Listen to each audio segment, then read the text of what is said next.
Hi, Julia. No, You go. no, I do. I do a different intro to that. Don't worry. Yeah. Ladies and gentlemen, welcome back to Get the Shot, brought to you by Tamron Australia. My name is Joe Orchard. I am your host. Today, I'm with the artist, photographer, and set designer, Giulia McGauran. Did I get that right? Yeah, you did. You did. Fantastic. Good job. Awesome. She has taken photos with really massive Australian bands, including the Rubens, Cordiale, Tones and I, and many, many, many more. We're going to get all into how she does it and her workflow. Julia, welcome to the show. Thank you. Pleasure to be here. Are you an artist or a photographer? How would you classify yourself? I still don't know. I would say an artist because photography is a part of the final product rather than the whole of the, my focus is spread across a few different mediums. So I think that sort of takes it into an artist territory, but photography is an easy way to say what I do because that's sort of the final product that I deliver. I like the fact that, and we haven't had this before, but you design your own sets that you shoot everyone on, which is just remarkable, and your hands dirty and your pants dirty. Yeah, I know, we can't I've got see it it all on over frame. me. Yeah. How did you fall into set design? The music industry doesn't have much money, and so but I wanted sets. I wanted to work in sets because I think creating the world for an album or an artist is really important when trying to build that brand of the artist and throughout that album cycle. So I started sort of, and I think there's also a really fine line for me and just in general where you sort of deliver a photograph or you deliver an artwork, and there's sort of you see it with certain photographers, they're able to create a photo that it's like it takes it into. There's sometimes where you're like, oh, that's a photo, and sometimes where you're like, that's art, but it's a photographic medium. Whereas I feel, for me, for it to get to that line, I need it to have sort of been conceptualized across a few different mediums, and so I sort of would style something and create the set at the beginning. And now I work with incredible stylists, but at the beginning, artists were smaller, and so we kind of just styled it together, and I'd trawl through op shops, find gems, whatever I could find at the time. But then pulling all of those elements together takes me to that line of this is my artwork, rather than, this is sort of just something I've done, if you know what I mean. Yeah, of course. Yeah. How do you work with a musician then? So they hire you knowing you work on sets. Do you work closely with the artists about what they want? Yeah, really closely. So it's sort of, often they'll send me some thoughts before, and then I'll brainstorm. I'm very collaborative. I don't think that brainstorming or concepting or creating an artwork should have ego in it. I think it's really got to, because it has to be half-half, I think, and not everyone kind of knows how to communicate their visual ideas, but they know what they want. So it's about trying to workshop that language actually to figure out exactly what that is. So often I'll sketch it. I always sketch it out beforehand. And with an album, you're sketching out the album cover, the single covers, the press shots, all of that. It's the world build of that.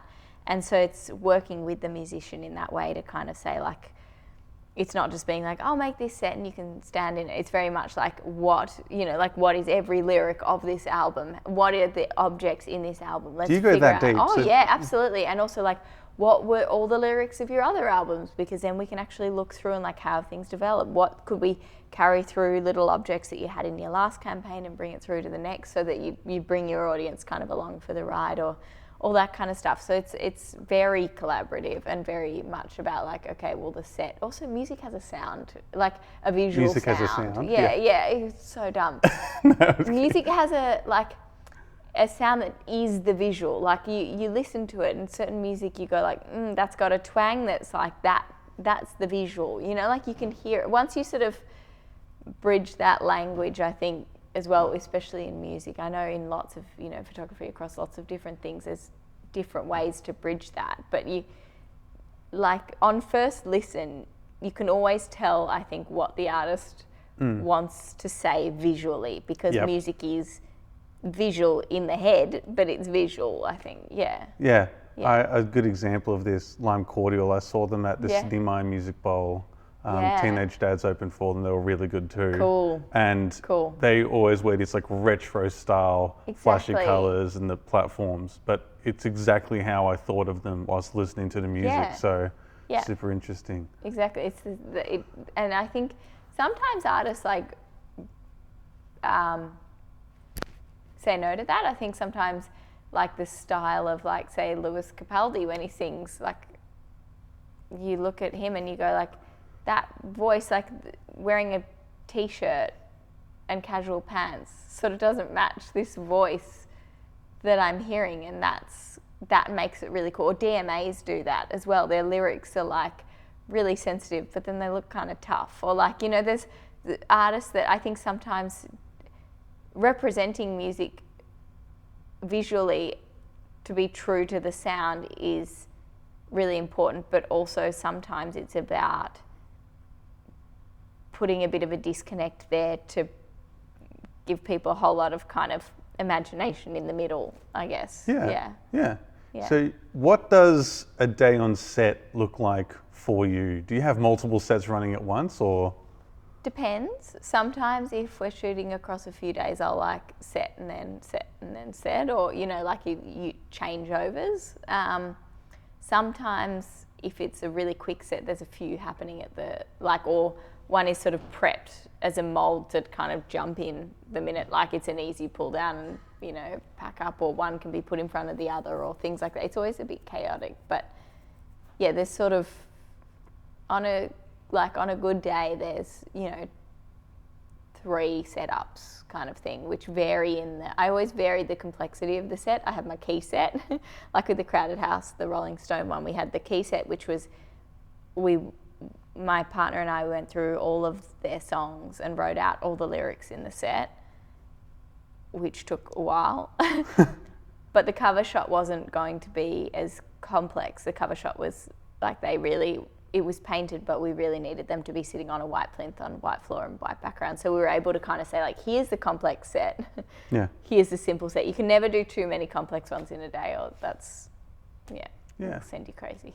Did you always like to get your hands dirty and work in creative and be quite physically involved? I've seen some of your videos where you're on your hands and knees painting and getting stuff done. Did you always like to be that involved in things? I did a drawing degree and really injured my hand halfway through. So that was why I started photography, because then I could just photograph. So with that, and then not realizing that the editing is actually way more strenuous on your hand than painting.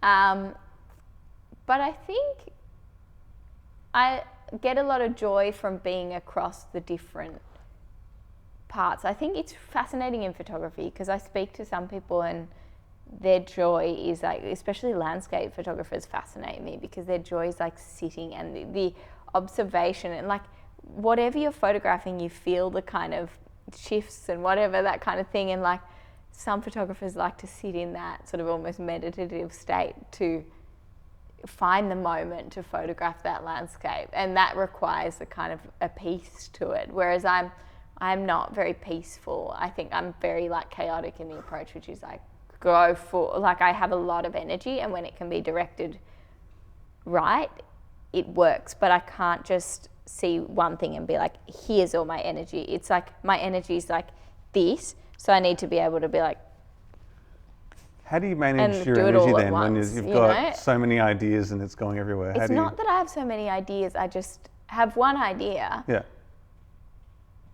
But I know that if I want to photograph it, so it's the end result is a photograph, but it's if I have a lot of moving parts to something, then it kind of I'm able to scatter the energy, which is what feels natural, but keep the work towards a focus. And that's taken time and practice, and I feel now at the beginning I could have 2 moving parts and keep focus, 10 years ago I could have 3 moving parts.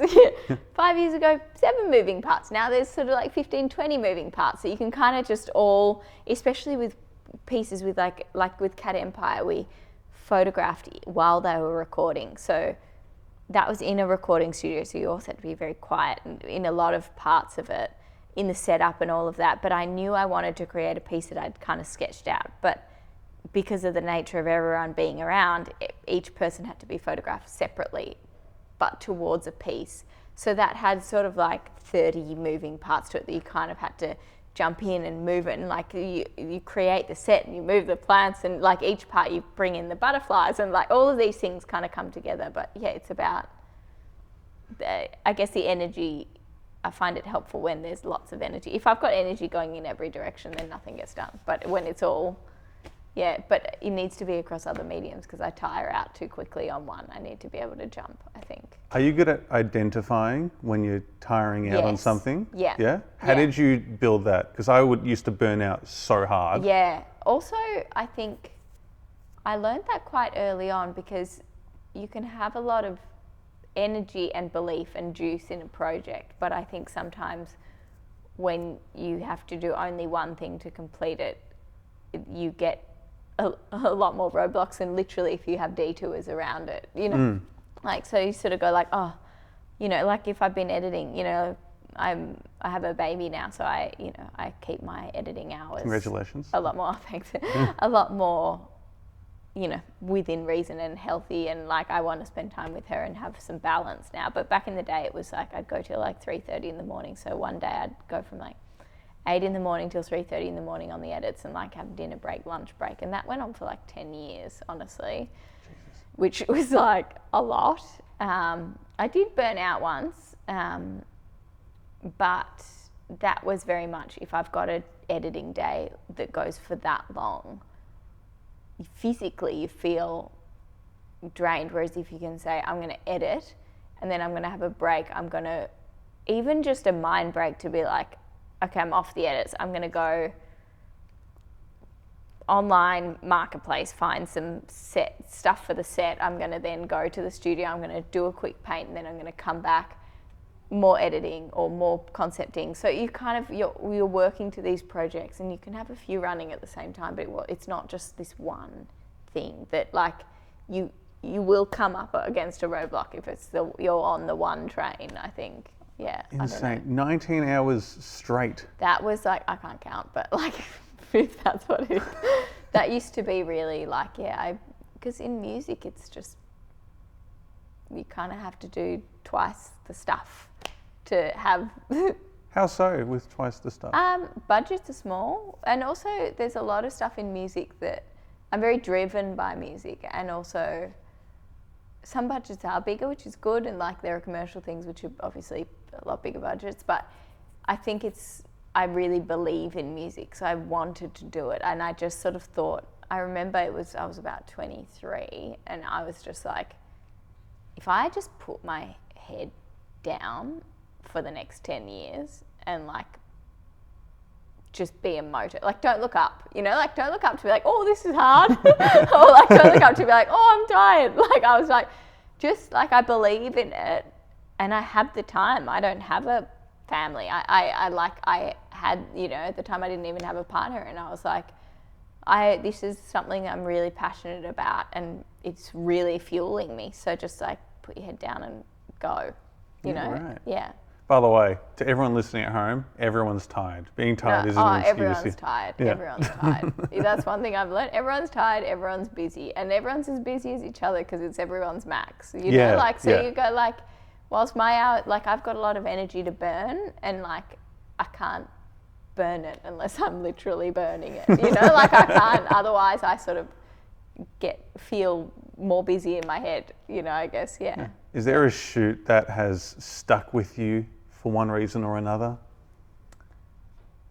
Oh, that's such a hard question. So many. So many for so many different reasons, I guess.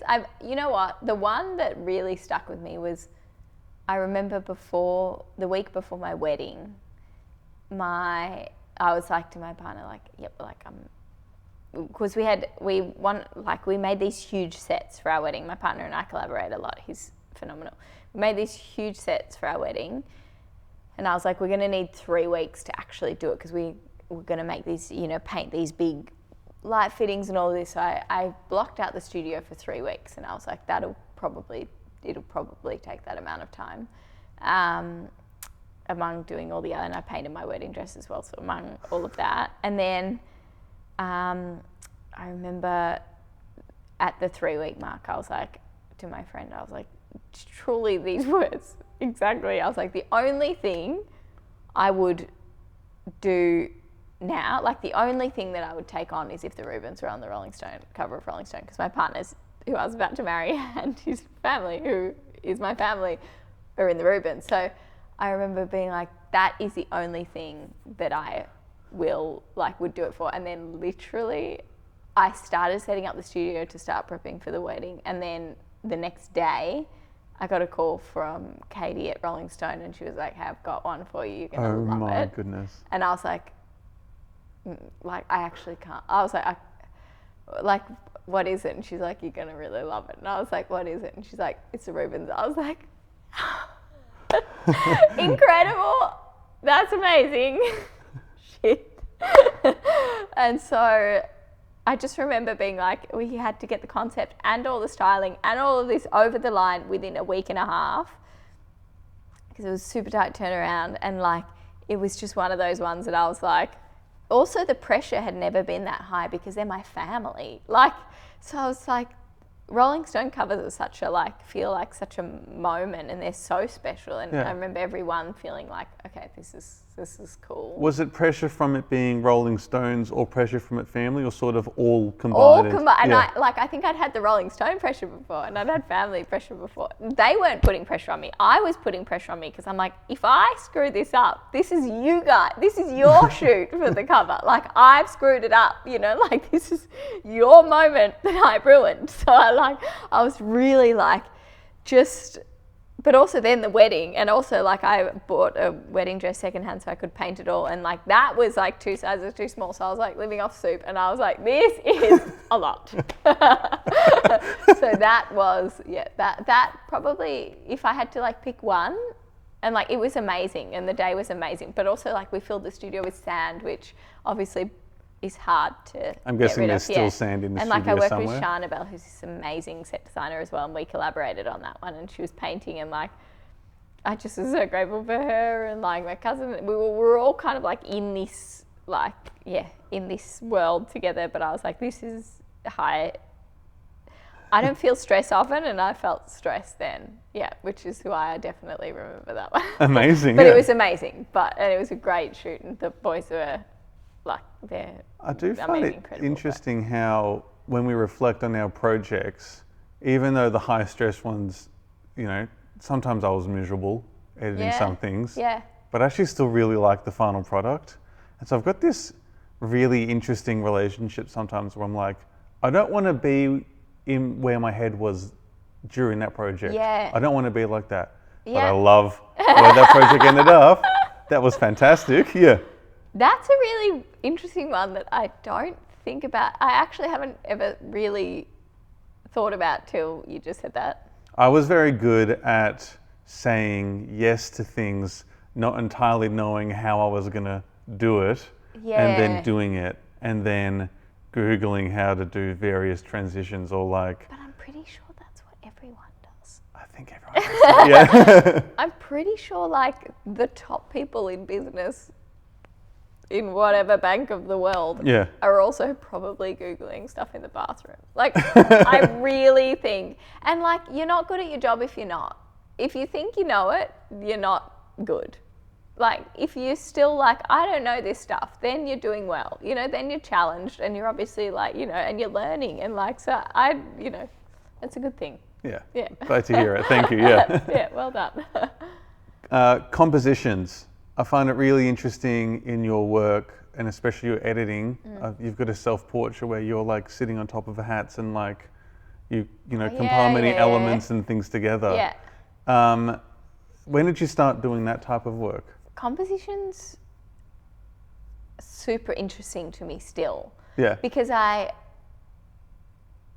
find it really exciting. Like when you find a composition, like with that Cat Empire one, where it's so intricate and you can pull it off, it like the balance is everything. That's one thing I've learned in every style of photography, in every single, like the balance, and I don't mean like perfect balance, I mean an interesting balance is like a make or break. It's like good or not depending on the composition. Like it's you don't have a good photo without like okay, that's a lie. You've got a good photo if there's emotion.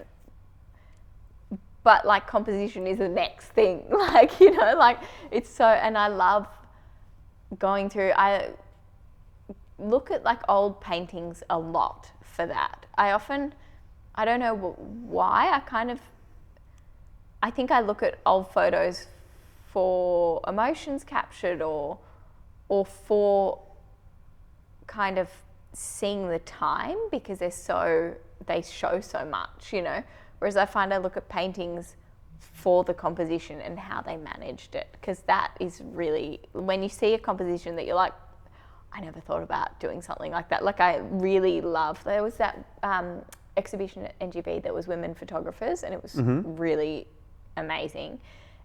And there was sort of like, just like looking at, like you see how different photographers have been influenced by old art. Like you can see it, or some, it's like that, you know, more street style, or like, it's just, yeah, I find it fascinating how different people approach composition. But yeah, I love old paintings, and that's why sketching for me is really important, because that's where I think about the composition. It's a real composition's such a dance. You go like, I've got that there, that color there, that there, move that there, bring that around. Okay, now it's coming together. They're puzzles that kind of come together, but I usually cannot do that live with a photograph with no planning.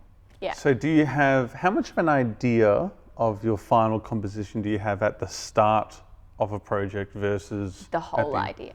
So you know exactly where things are going. Yeah. 100%.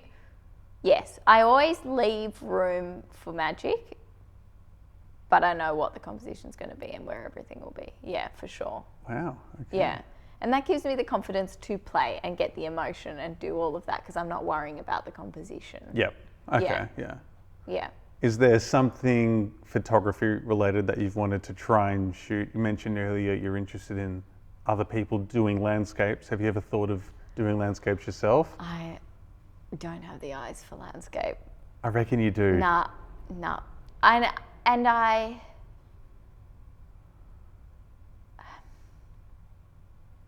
I love looking at landscape photography. I don't love making it. Okay.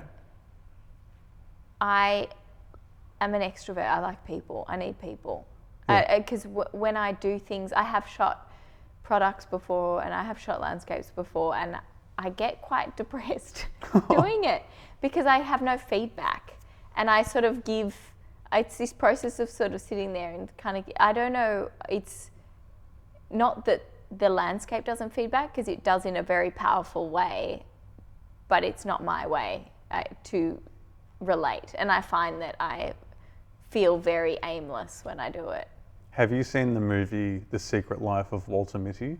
No. It's a Ben Stiller movie, and the whole movie is trying to find Sean Penn's character, who's this photographer, and he eventually finds him in the middle of this like mountain, and it's this really beautiful scene where Sean Penn's trying to take this photo of a snow leopard in the distance, but he actually doesn't take the photo because he's trying to embrace the moment of seeing this animal in nature and like really connecting there. Interesting. Yeah, I'd love to kind of spoilers.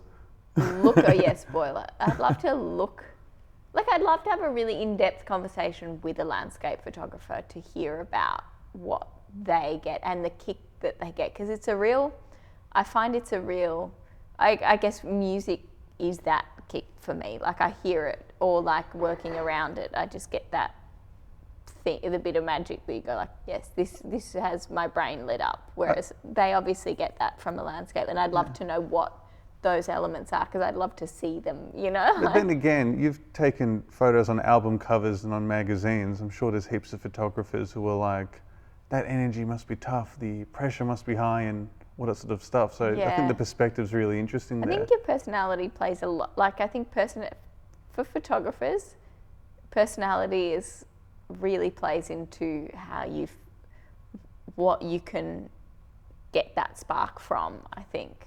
Yeah. Yeah, and for me it's like people or nothing. Yeah. Yeah. Is there a type of project that's like a bucket list type thing that you want to do? I've got a lot of bucket list things. What's an urgent bucket list thing? Like what's... I want to make a kids show. Yeah? Yeah. Okay. Yeah. And like I really want to do that. But that's not photography. No, that's all right then, yeah. What about kids shows interests you? There was nothing more that I loved when I was a kid than sitting in front of a great TV show with some freaking like pasta, like Italian. Yeah. Just like, I was like, this is awesome. And like the arty ones, when I saw those arty ones and I loved them so much. And I think there's so much, I guess what we were saying before, when there's so many different things with the craft and stuff, I'm like, I want to make something for my daughter to watch. That's my kind of new bucket list item that I'm really fixated on. I just want her to be able to sit down and see this art. Like, what do I want her to see? Because she hasn't had TV time yet. She's like not even one. But yeah, I'm like, that's what I'd love to make an art show for her to watch in the morning. Yeah. But other than that, in terms of photography, that's fantastic. Photography. Can I tell you what I like about kids shows? Yeah. Just to that. Yeah. I like how when you're a kid, you sort of like the visuals, the music, and the stuff going on there. But then when you're an adult and you see some of the stuff and you catch a little bit more of the messaging Yeah. and the depth to it, I find That's cool. That's the best. Yeah, and I think creativity and just like doing things, and like I'd want everything to be made from cardboard, or like I just really want to get stuck in there. I know when you say kids show, you're probably thinking something closer to like play school. Yeah. But I liked Futurama growing up. Oh, And I watched a couple of episodes and I was like, this is really good. Yeah. I find it very funny as an adult, and as I've learnt, 4 of the writers have PhDs. They claim to be the smartest writing room on television. Epic. And they incorporate so many subtle scientific related jokes and things like that. That's cool. And I'm like, I did not pick any of this up when I was younger. All I picked up was like, there's some people in space. Exactly. There's a Cyclops woman with purple hair and a robot. Yeah. And Yeah, I'm like, exactly. oh no, this is funny. Yeah. Yeah. And kind of, yeah, I don't know. It's that kind of, I don't know. That's one thing. But also, I want to do something with like 100 people. Okay. Like Mr. really Beast style? push Yeah. composition. Like I want to push it. Like On an album or? Maybe, I don't know. I'm like, who out there has 100 people in their project? Let's go. I don't know. I'm like, how do we do a composition? Like I look at those like, those old paintings where there's like 100 fucking more people in them and they're like all doing something and it's all like, I'm like, I want to do. Okay. But imagine doing that at like the same time. But I also like the idea of mixing it, like pulling it in piece by piece. So I don't know, something like that. So you'd want to do it over a long period of time rather than... Yeah, I reckon. Okay, yeah. Yeah. That's so interesting. Is this the call out? If you are a person who wants to be Who part has a of project with 100 people? No, or if you want to be one of the 100 people. Or if you want to be one of the 100 people, exactly, 100%. Yeah, there you go. Yeah. We like to wrap up the podcast with this segment where the previous guest leaves a question for you. Oh. You don't really know who they are and they don't really know who they're leaving the question to. That's so interesting. And I think you'll have a good answer to this one. The question is, what are you listening to when you edit? Oh, that's a good one. For a while there, I think I've watched Real Housewives of New Jersey, New York, Beverly Hills, Salt Lake City. And there's 22 seasons of Pop. Oh my goodness. Which is like 22 years of their lives. Insane. Yeah. And like, sometimes I'm like, do I just really love TV? But funnily enough, since my daughter was born, I haven't watched anything. I think because my hours are shorter and I'm like gotta go a million miles an hour now. Definitely Real Housewives Yeah. of any kind, and all the music of the artist that I'm working on. If I'm working on an artist, Do you end up sick of the music of the artist you're working on? Never. Really? No, I get very passionate about it and really love it. I reckon I've talked about this on the podcast before, but I'd listen to a song for an edit and I'd be sick of the song by the end of it. Video editing is different. Yeah. Yeah, video editing, I think because with video editing, you're editing the song. Yeah. Whereas I think with photo editing, you're listening to the song while you create something. Yeah. And that's different. And without realizing it, you might pull something from that song into what you're working Exactly, and on. every time, because you're doing something else every time the song plays, you kind of hear something new. But yes, with video editing, I have edited video before, and by the end, I never wanted to hear the song again. I'm so bad to the point where if I'm listening to music at like the shops and I have to pause at the cash register to be like, yeah, pay, and then I hit play as I'm walking out, I can't listen to the rest of that song. Wow. Because it feels like I'm back on the edit feels suite, like it was- stopping and starting again. Whoa, you've got it bad. Yeah, I've got it really, really bad, yeah. Okay, yeah, fair enough. And I mean, fair enough, because it is also the way you listen to things in an edit suite. It's like,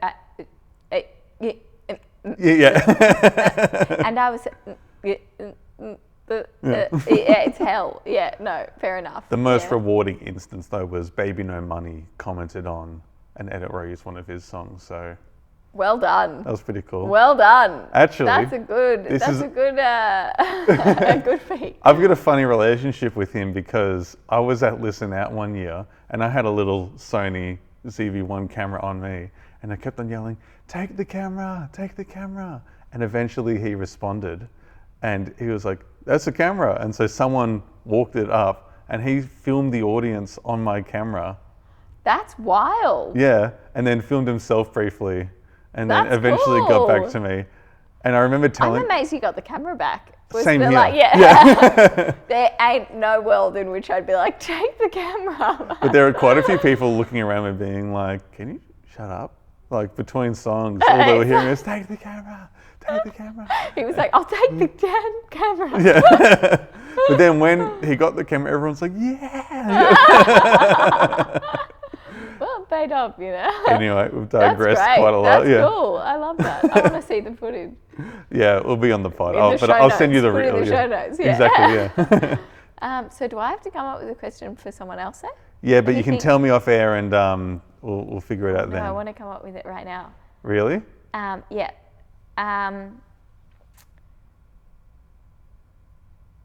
You have to pick the last thing you'd ever photograph. Wow, that's so high stakes. Yeah. Okay, sick. Yeah. Well, if you want to find the answer to that question, tune in next week. See, I'm pretty good at this now. Yeah. Well done. Well done. Julia, thanks so much for coming on the show. I've always liked your energy. We've met a few times and I can't wait to see you again and see what you get up to. Thank you. Thanks so much. That was really fun. I know, right? Not too bad. That was great. Yeah. I love that. That Take was care, awesome. everyone. Good Bye-bye. questions. Yeah.